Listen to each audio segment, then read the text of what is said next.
The International Association for Near-Death Studies presents NDE Radio, a weekly exploration of near-death experiences and similar encounters with the other side. Now, here's your host, Lee Witting.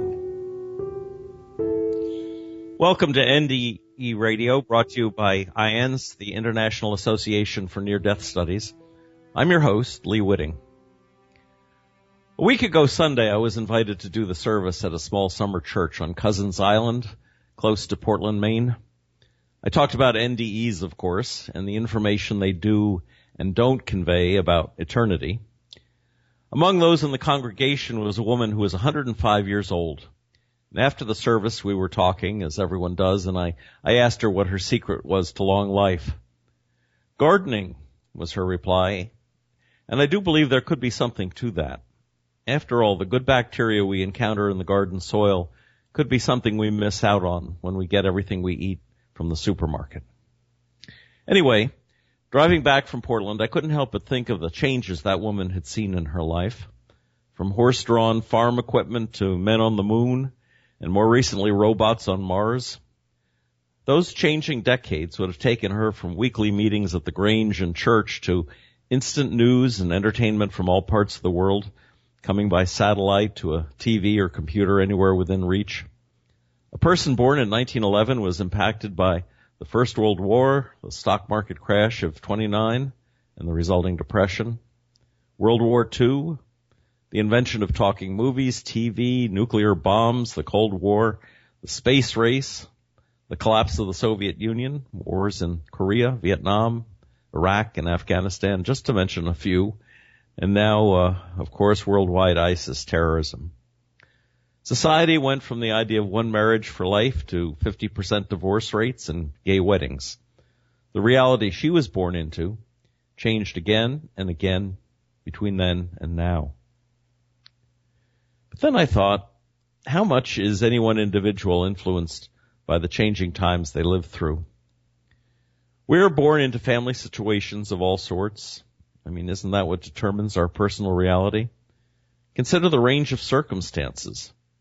You can be raised in a setting that's loving or hurtful, religious or secular, well-off or poor, educated or uneducated, healthy or sick, and so forth and so on. Well, aren't those circumstances that lock us into our points of view, even as the larger society struggles through the cycles of war and peace, prosperity and depression, faithfulness and secularism? Perhaps my 105-year-old never had to change her attitudes toward life much at all. How would her being born into a rural Maine sense of reality compare to the worldview of a 1920s flapper, for instance, in Chicago, or a Depression alcoholic bum in the 1930s Bowery in New York, or a West Point captain serving in World War II, or a drugged-out soldier drafted into the war in Vietnam, or, of course, a black kid serving time in federal prison? Well, you get the idea. These alternative parallel realities might be more different than your life compared to an alien gray from a UFO. We talk about the same patch of time in the same country as an era. But look at how different realities within that era can be. Still, clearly, it's possible for individuals to become radicalized away from their first sense of reality by events outside their control and upbringing. Our realities can be changed. The man who drove a truck through the Bastille Day celebrations in Nice, France, for example, was apparently disturbed, depressed, and yet motivated by political religious notions that lured him into mowing down dozens of men, women, and children at random. So whether he was motivated by depression, or the meds he might have been on account of that depression, or whether it was hope for heaven rather than hell in the next world by becoming a martyr to a cause few people in this country can even comprehend, who can say? The rest of the Western world looks at these terrorist activities and asks, why should someone go to heaven for committing multiple murders of innocent bystanders? The crime most people would claim deserves the deepest pit of hell. What pushes someone to change their life's direction so abruptly, and in the many cases of terrorism so violently? Well, some blame the effect of advertising ISIS uses on the internet to attract young people to their cause. Some blame the tenets of a legalist religion, which makes salvation for a young man unlikely unless he martyrs himself in the name of religious politics. In my talk on Cousins Island, I talked a little about the nature of consciousness and about my insight years ago while burning brush from a field I'd cleared that the main fire is an analogy for the nature of love of God, the source, while the sparks that fly away on their own are us, the individualists who want to try mirroring the fire of God in a tiny spark that will either fall back into the source again or burn out in the outer darkness of a tiny blaze of glory. There's a longing many people of all beliefs carry in their hearts to live more important, more meaningful lives, to abandon their day-to-day humdrum routines to accomplish something great for the world or perhaps for God. So driving back from Cousins Island, I thought about the nature of consciousness. It's a topic being explored by many people interested in NDEs, by people as sharp as Dr. Eben Alexander, for instance. But then I got to thinking, maybe it's even more important to figure out the nature of reality and the possibilities that exist for a variety of realities and what all that could mean for the lessons of NDEs. Well, almost as if it was an answer to my question, I turned on my car radio just in time to hear a rather lengthy report on a new, incredibly popular game called Pokemon Go. And incredibly popular doesn't really do it justice. In the first week this app was released, there were more people downloading it than all the Twitter accounts so far created. In less than a week, there were, in fact, some 21 million people who had signed on to a game based on something called Augmented Reality. First, for those few out there who don't yet know, let me explain the nature of the game. Pokemon Go is what is described as a location-based augmented reality mobile game. It came out of the old Pokemon game, but with huge ramifications for the way the characters are delivered to the player. And here's how Wikipedia describes the play. After logging into the app for the first time, the player creates their avatar. The player then chooses the avatar's gender, hair, skin, and eye color, and chooses from a limited number of outfits. After the avatar is created, it is displayed at the player's current location along with a map of the player's immediate surroundings. And this display, by the way, takes place on a smartphone. Features on the map include a number of Poke Stops and Pokemon gyms. These are typically located at places of interest, and these locations are repurposed ingress portals. Niantic, the company that created this thing, Ingress was one of their previously augmented reality games. As players travel the real world, their avatar moves along the game's map. Different Pokemon species reside in different areas of the world. For example, water-type Pokemon are generally found near water. When a player encounters a Pokemon, they may view it either in augmented reality, which we can call AR, or with a live rendered generic background. In other words, they've got on their phone a picture of where they are with this thing superimposed over it. AR mode uses the camera and gyroscope of the player's mobile device to display an image of a Pokemon as though it were in the real world. And players can take screenshots of the Pokemon they encounter either with or without the AR mode activated. And Wikipedia goes on, unlike other installments in the Pokemon series, players in Pokemon Go do not battle wild Pokemon to capture them. During an encounter with a wild Pokemon, the player must or may throw a Pokeball at it. And if the Pokemon is successfully caught, it will come under the ownership of the player. Factors in the success rate of capture include the right force, the right time, and the type of Pokeball used. After capturing a wild Pokemon, the player is awarded two types of in-game currencies candies and stardust. The candies awarded by a successful catch depend on what evolutionary chain a Pokemon belongs to, and it goes on and on. But you get the idea. These characters are superimposed on your smartphone or tablet into the real world, just as you would ordinarily see it. In short, players walk around with their smartphones turned on looking for strange cartoon characters superimposed on a picture of their own locations. In other words, the room or store or street you are standing in may have little creatures superimposed on it courtesy of your phone's GPS that you then try to capture by hitting them with a cartoon ball on the smartphone screen or tablet of your choice.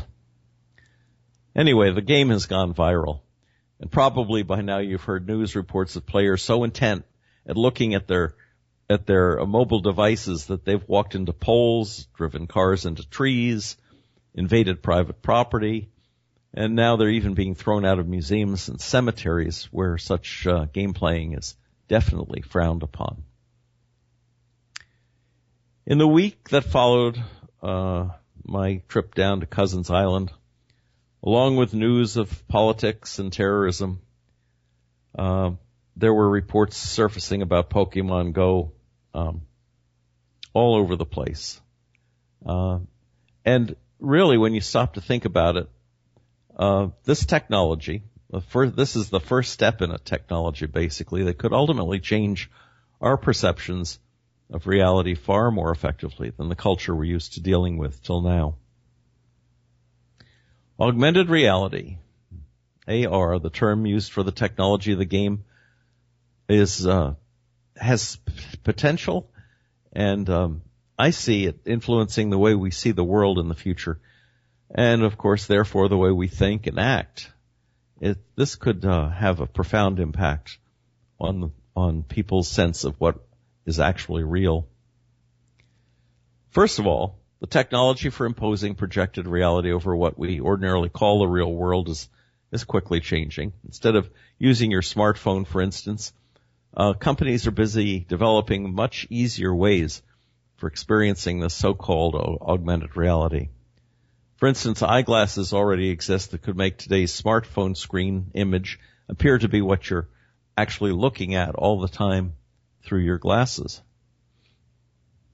If people are driving into trees now, imagine what it would be like to drive down the highway and suddenly some little creature startles you by appearing, say, on the road or on your dashboard.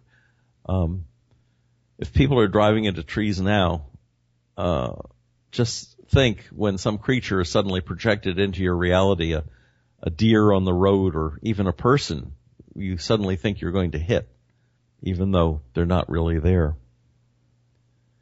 Okay, you say, but why would I be dumb enough to drive while wearing augmented reality glasses? Well, the thing is, these glasses are only the first step. What about a chip or contact lens that is actually implanted in your eye? This is not fanciful. They are working on these contact lenses even as we think about it. And these could not only be removable contact lenses such as we use today, but it could be something that becomes a permanent part of your body. And if that's the case, such a chip could be activated to superimpose a reality with enormous potential for good or also for mind control. So think about, for a moment, about the possibilities. For instance, on the good side of things, a large part of your education could be delivered through a virtual teacher that appears in your field of vision to teach you math or literature, all the standard courses, as your own private tutor, teaching you at your optimal rate of learning speed. Or say you want to learn a sport like skiing. Moment by moment, as you race downhill, your virtual instructor can guide you around the obstacles ahead, telling you how to lean, how to turn, how to balance yourself, and so forth. Once the technology was up to speed, all the normal expenses of education, from kindergarten through graduate school, could be dramatically reduced because everything could be presented in virtual form. No live teachers, no school buildings, no libraries, except those on the computer. Just projections of what you need to learn projected over your vision of your day-to-day reality. Well, in anticipation of such a world, chips and lenses could be implanted at birth, so the child of the future would be all set for their instructions. What a way to set the world up for mind control on a huge scale. And yet, if the incredible popularity of Pokemon Go is any measure, it seems people are more than ready to augment the reality of their lives with even cartoon monsters that have some folks out walking the streets like zombies looking for Pokemon critters to capture. Now, some of you at this point may be wondering, why am I devoting a show about near-death experience and other personal mystical experience to the Pokemon Go phenomenon? Well, let's look once again at the more general topic of augmented reality. And this is, once again, I'm going to quote Wikipedia. Augmented reality is a live, direct, or indirect view of a physical, real-world environment whose elements are augmented or supplemented by computer-generated sensory input such as sound, video, graphics, or GPS data. It is related to a more general concept called mediated reality, in which a view of reality is modified, possibly even diminished. In other words, your perception of things in the real world could be reduced rather than added to by a computer. As a result, the technology functions by enhancing one's current perception of reality. And then I should mention, they mention here, by contrast, virtual reality replaces the real world with a simulated one. In other words, like the Matrix movies, there is an entire reality having nothing to do with the real world that you're living in, exposed to, and believing that it's the whole thing, that it's the whole package. Depending on which pill you take, according to the Matrix movie. Augmentation, though, is conventionally in real time and in semantic context with environmental elements. And we've seen a small example of it, such as sports scores on TV during a match, things overlaid that are not really on the playing field. The yellow line that indicates how many feet they have to go to make the first down. With the help of advanced AR technology, and that's adding computer vision and object recognition, the information about the surrounding real world of the user becomes interactive and digitally manipulative. Information about the environment and its objects is overlaid on the real world. And this information can be virtual or real, seeing other real sensed or measured information such as electromagnetic radio waves overlaid in exact alignment with where they actually are in space. That's quoting Wikipedia.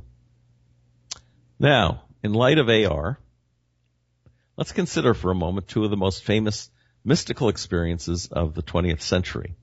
The apparition of Mary at Fatima during World War I, actually 1917 I believe it was, and the ongoing appearance of Mary.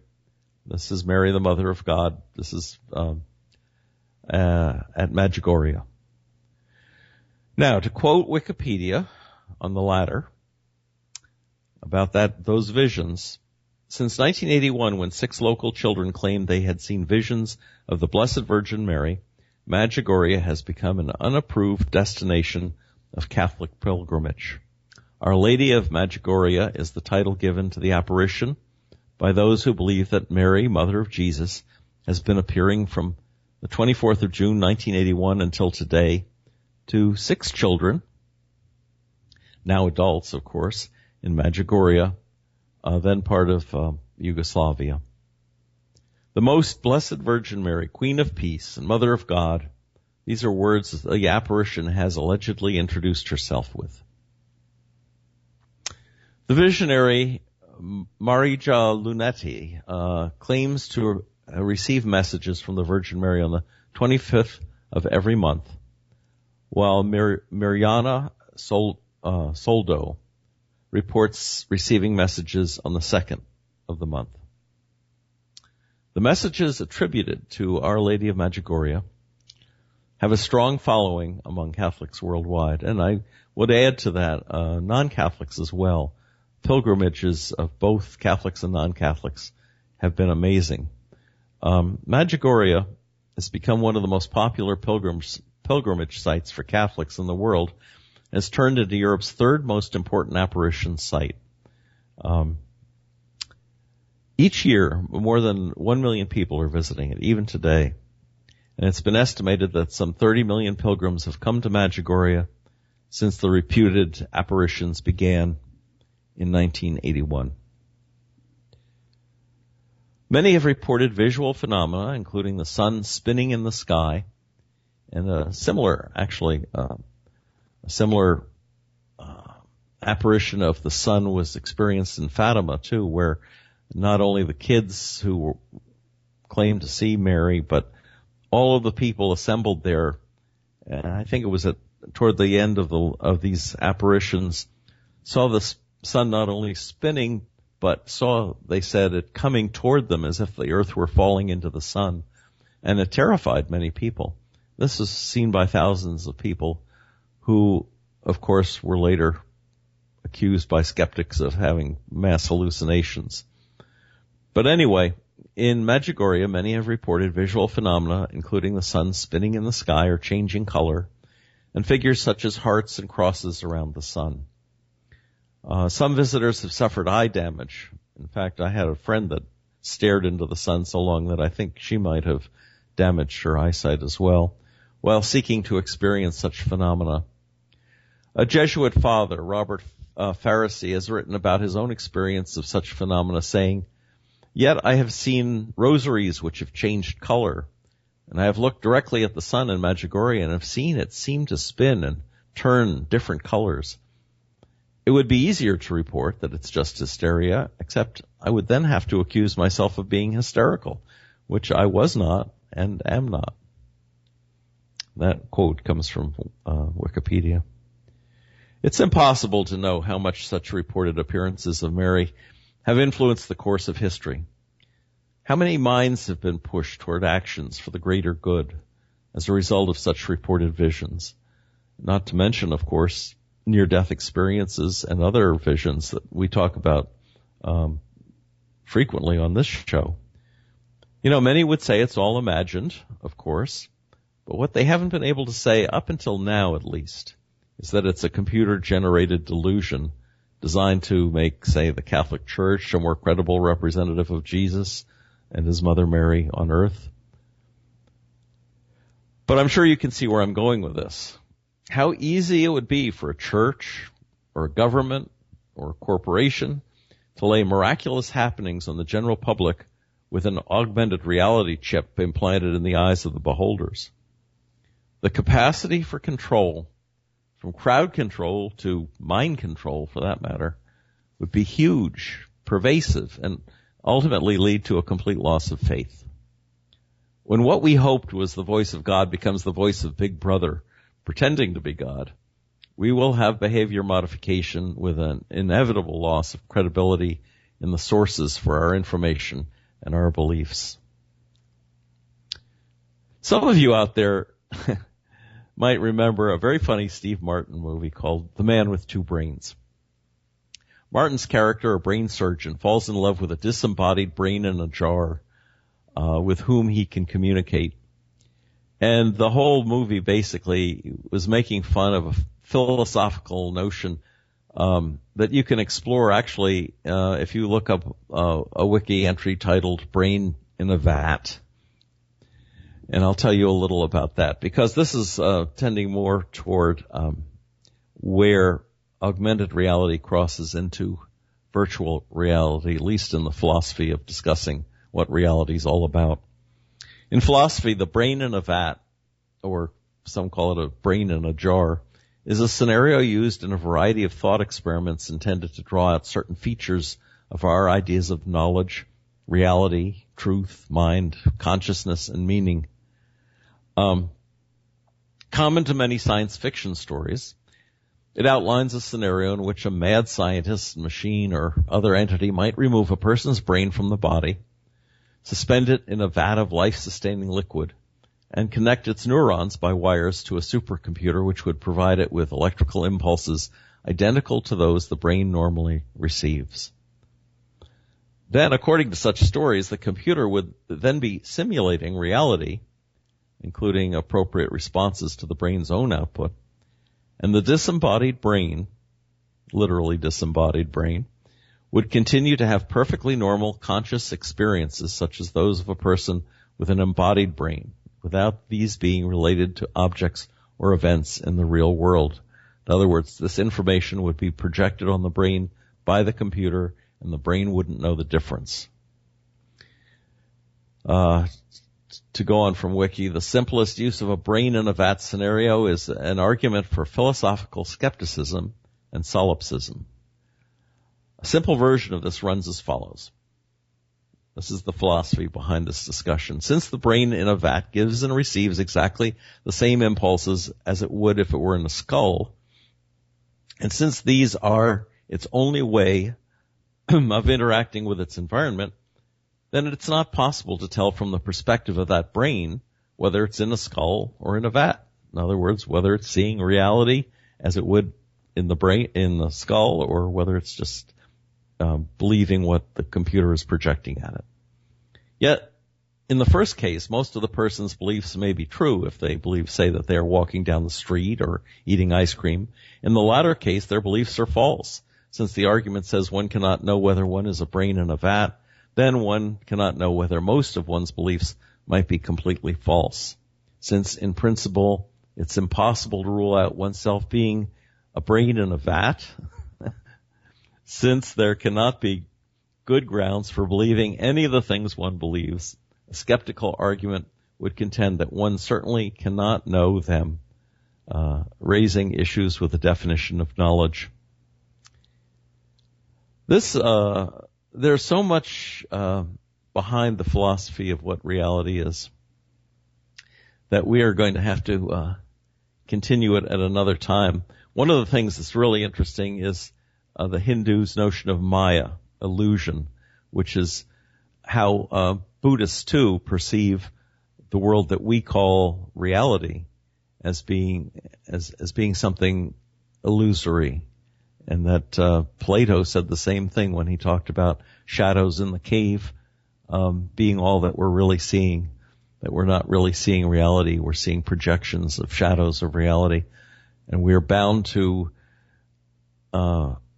misconstrue the real nature of things that is a higher knowledge.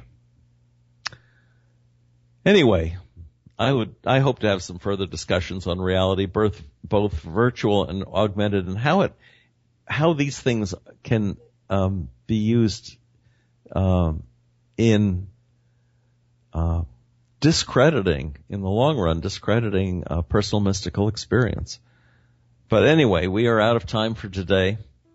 If you'd like to listen again to this or any other of our past shows, just go to our website at nderadio.org. And for more information about the work of IANS and our upcoming conference in Orlando, Florida, it's less than 2 weeks away now. Check out that website, iands.org. And tune in next Monday, 11 a.m. Eastern, for more NDE Radio. This is Lee Witting saying thanks for listening.